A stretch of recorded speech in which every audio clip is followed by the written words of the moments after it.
Yes, hello everyone, good morning all of you and welcome to the global world academy. So जैसे कि आप सभी को पता है, रीट का लेटेस्ट नोटिफिकेशन यहाँ पर आ चुका है। तो कई सारे डाउट्स आप सभी के थे कि क्या हम भी इस एग्ज़ाम के लिए एलिजिबल हैं। तो A to Z सारी ही इन्फॉर्मेशन आज के सेशन में हम लोग यहाँ पर डिस्कस करने वाले हैं। सो लेटेस्ट जो नोटिफिकेशन यहाँ पर आया है 12/12/2024 का, यानी कि 12 दिसंबर को ये आ चुका है। ठीक है, तो इसके बारे में हम लोग थोड़ा सा डिस्कशन कर लेते हैं और साथ ही आपके जितने भी डाउट्स थे एज क्राइटेरिया को लेकर, इसकी वैलिडिटी को लेकर, अदर स्टेट को लेकर, है ना, वो सारी ही चीज़ें हम लोग यहाँ पर डिस्कस करने वाले है ना। और जितनी भी इंपॉर्टेंट चीज़ें वो सारी हाईलाइट करी हुई है, तो आप यहाँ पर देख सकते हैं। तो वन बाय वन करके हम लोग सारी चीज़ों को स्टार्ट करते हैं। यदि सबसे पहले बात की जाए, है ना, मेन पॉइंट जो है उसके ऊपर हम लोग यहाँ पर फोकस करेंगे। और सबसे पहले एक इम्पॉर्टेंट चीज़ आप सभी को बता देती हूँ कि इसकी क्लासेस जो है, अगर हम लोग बात करें जैसे लेवल 1 हो गया तो उसकी क्लासेस आप सभी के लिए अवेलेबल है। लेवल 2 की क्लासेस भी आप सभी के लिए अवेलेबल है, जिसमें आपको मिल जाएगा साइंस सब्जेक्ट। ठीक है, तो उसे भी आप पूरे ही चैनल पर जाकर विजिट कर सकते हैं। चलिए, अब आ जाते हैं नोटिफिकेशन के ऊपर, बात करते हैं नोटिफिकेशन की। देखो, जो डेट यहाँ पर स्टार्ट होगी, 16 तारीख से आप फॉर्म को फिल कर सकते हैं। 16 दिसंबर से 15 जनवरी तक आप इस फॉर्म को यहाँ पर फिल कर सकते हैं। ठीक है, 16 तारीख से जो है विंडो ओपन हो जाएगी। 16 तारीख से 15 तारीख तक का समय आपके पास रहेगा। इस समय में आप अपने फॉर्म को फिल कर सकते हैं। ठीक है ना। और शुल्क वाला भी सेम डेट ही यहाँ पर रहेगा कि 16 से 15 के बीच में आपको यहाँ पर करना है। अब वेबसाइट से आप कब डाउनलोड कर पाएंगे, है ना, अपना जो एडमिट कार्ड होगा उसे कब डाउनलोड कर पाएंगे। यस, ये देखना विजिबल हो रहा है अच्छे से।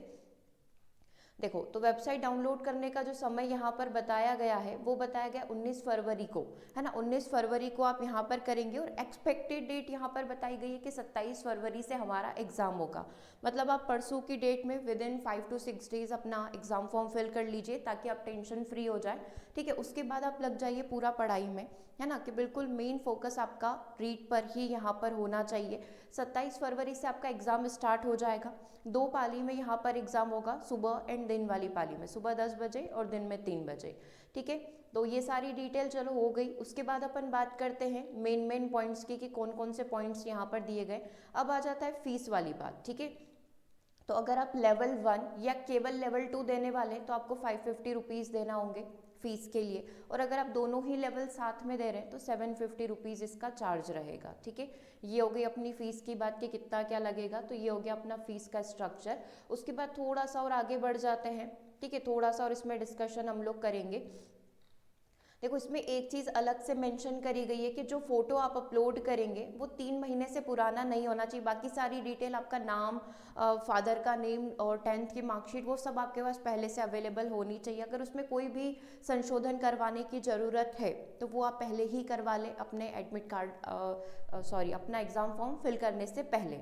ठीक है, ये सारी चीज़ें हो गई। अब इसमें बोला गया है कि आपका जो फोटो है वो 3 महीने से पुराना नहीं होना चाहिए। ठीक है, अब इसमें क्या डेट भी मेंशन करनी होगी क्या? नहीं, डेट मेंशन करने की ऐसी कोई ज़रूरत नहीं है, बट मेक श्योर कि आप उस फोटो में जैसे हैं जो आप अपने एडमिट कार्ड पर लगाएंगे जब आप एग्ज़ाम देने जाएं तब आप वैसे ही दिखते हो। ऐसा नहीं कि आपने बाल बहुत बढ़वा लिए या क्लीन शेव करवा लिया या कुछ भी किया, जैसा आप फोटो में दिख रहे हैं एज इट इज़ आपको वहाँ पर वैसा ही दिखना है। ज़्यादा कुछ बड़े चेंजेस आपके फेस में नहीं होने चाहिए, है ना। तो वो वाली चीज़ यहाँ पर हो जाएगी। और कोई भी चश्मा वश्मा लगाकर, कैप वैप लगाकर, है ना, ऐसा कोई भी फ़ोटो यहाँ पर क्लिक नहीं करवाना है, नहीं तो वहीं से इनवैलिड आप हो जाएंगे। तो ऐसी छोटी मोटी चीज़ें हैं, इनका आप ध्यान रखते हुए चलें। ठीक है, उसके बाद अपन आ जाते हैं मुद्दे पर कि क्या क्या क्राइटेरिया रहेगा, मतलब कौन स्टूडेंट है, क्या वो फर्स्ट ईयर में है तो वो भी फॉर्म फिल कर सकते हैं क्या, है ना। एक एक करके सारी ही चीज़ों को तसल्ली से सिर्फ 10 मिनट दीजिए, 10 मिनट में हम लोग पूरा ही डिस्कस कर लेंगे। सबसे पहले हम लोग बात कर रहे हैं लेवल 1 के लिए। मिनिमम 50% अंकों के साथ उच्चतर माध्यमिक विद्यालय परीक्षा आपने पास कर रखी हो एवं प्रारंभिक शिक्षा शास्त्र में द्विवर्षीय डिप्लोमा आपने यहाँ पर कर रखा हो या इसके समकक्ष आपने कुछ भी कर रखा हो, देन यू आर वैलिड। ठीक है, मिनिमम अगर आपको 45% आए थे उच्चतर माध्यमिक विद्यालय में, ठीक है, या प्रारंभिक शिक्षा शास्त्र में द्विवर्षीय डिप्लोमा किया है और साथ ही आपने एनसीटी विनिमय 2002 के अनुसार अगर आपने प्राप्त किया है, then you are valid. NCT से अगर आपने कर रखा है और उसके रेगुलेशन में अगर ये आता है देन आपका वैलिड है। या फिर आपने न्यूनतम 50% अंकों के साथ उच्चतर माध्यमिक या फिर इसके समकक्ष और 4 वर्षीय का बीएलएड यहाँ पर कर रखा है, देन यू आर वैलिड। न्यूनतम 50% अंकों के साथ उच्चतर माध्यमिक एवं शिक्षा शास्त्र में यानी कि विशेष शिक्षा में अगर द्विवर्षीय डिप्लोमा कर रखा है तो ये स्पेशल टीचर के लिए आप एलिजिबल हो जाएंगे। ठीक है, ये किसके लिए रहेगा? अपना स्पेशल एजुकेशन के लिए रहेगा। स्नातक एवं प्रारंभिक शिक्षा में द्विवर्षीय डिप्लोमा उत्तीर्ण या इस कोर्स के अध्ययनरत आपने कोई भी चीज़ यहाँ पर कर रखी है, डिप्लोमा आपने कर रखा है, देन यू आर वैलिड।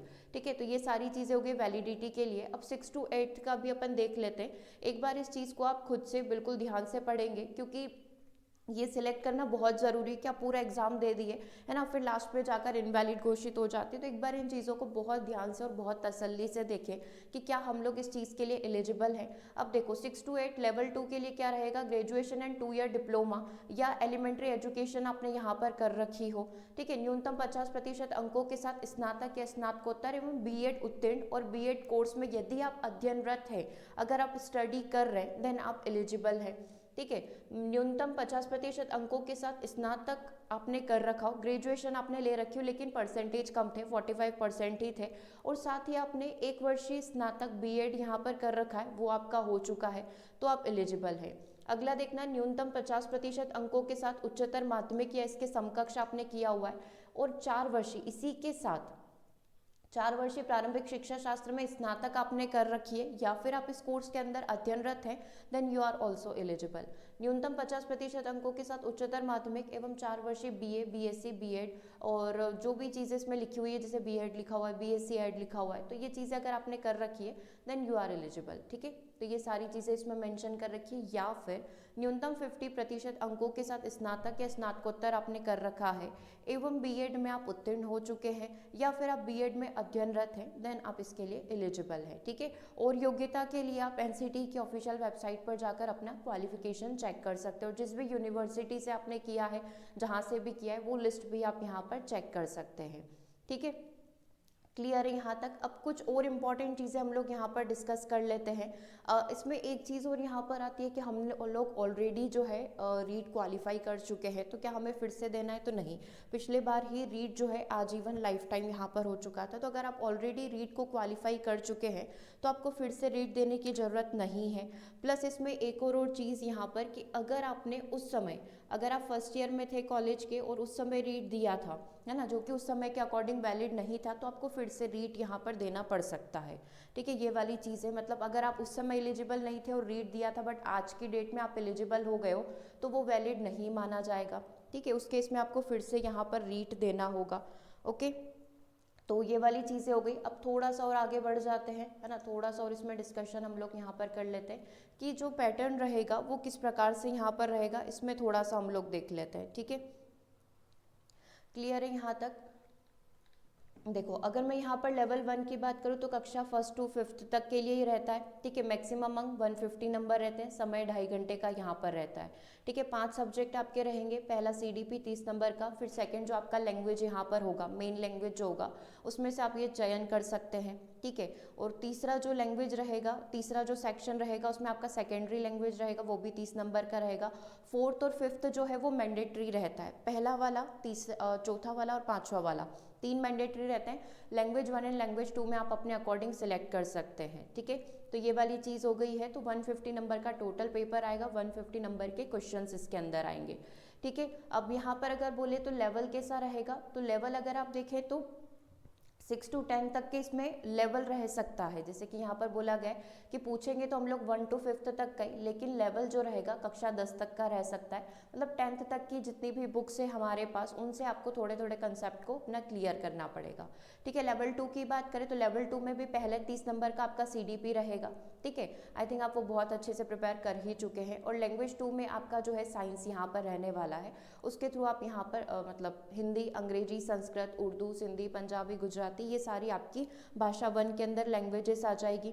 ठीक है, अब यहाँ पर मेक श्योर कि आप इस चीज़ का ध्यान रखें कि इस भाषा में वही भाषा होगी जो शिक्षण माध्यम, मीडियम ऑफ इंस्ट्रक्शन की भाषा है, जिसका चयन आपने ऑनलाइन रूप से किया है। ठीक है, तो इस चीज़ का आपको ध्यान रखना है कि जो भी लैंग्वेज आप सिलेक्ट कर रहे हैं क्वेश्चन आपको उसी लैंग्वेज में मिलेंगे, क्योंकि लैंग्वेज वाइज रहेगा। भाषा 3 की बात करें, है ना, खंड 3 में जो भाषा सेकंड आप सिलेक्ट यहाँ पर करने वाले उसमें हिंदी, अंग्रेजी, संस्कृत, वही जो भी आपकी लैंग्वेज है ना। भाषा 1 के रूप से चयनित भाषा से वो भिन्न होना चाहिए, ऐसा नहीं कि आपने लैंग्वेज 1 लैंग्वेज 2 दोनों में ही हिंदी को सिलेक्ट कर दिया, तो ये भी 30 नंबर का यहाँ पर हो जाएगा। मतलब टोटल कितने हो गए, 90 नंबर हो गए।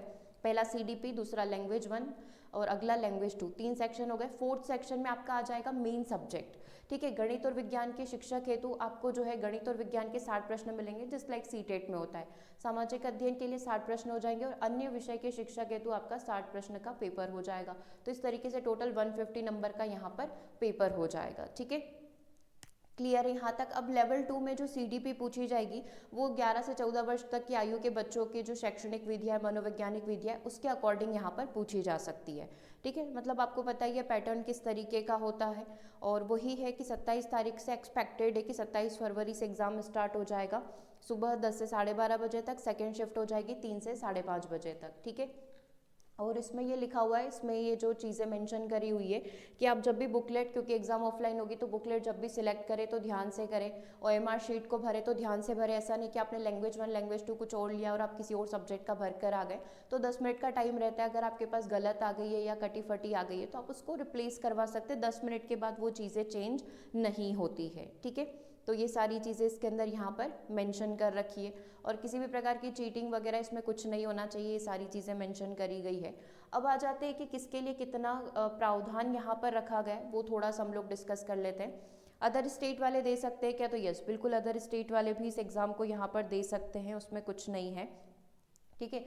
नॉन TSP जो होंगे, जो नॉन ट्राइबल सब प्लान एरियाज होते हैं, है ना, उसमें जनरल को जो है न्यूनतम 60% लाना होगा, है ना। 150 का 60% आप निकाल सकते हैं, उतना यहाँ पर लाना होगा। और TSP अगर आप जनरल से हैं या कोई भी आरक्षण में नहीं आते हैं तो भी आपको यहाँ पर 60% लाना होगा, ठीक है। और अनुसूचित में 55 रहेगा, और TSP एरिया से आप बिलोंग करते हैं तो 36% रहेगा।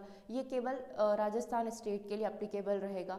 अनुसूचित जाति किसी भी क्राइटेरिया से तो 55% यहाँ पर लाना होगा। समस्त श्रेणी की विधवा एवं परित्यक्ता महिला एवं भूतपूर्व सैनिक है तो 50%, दिव्यांग श्रेणी से 40%, और शहरी जनजाति के अगर व्यक्ति तो 36% यहाँ पर मैंडेटरी रहेगा कि 36% पर आप क्वालिफाई हो जाएंगे, ठीक है।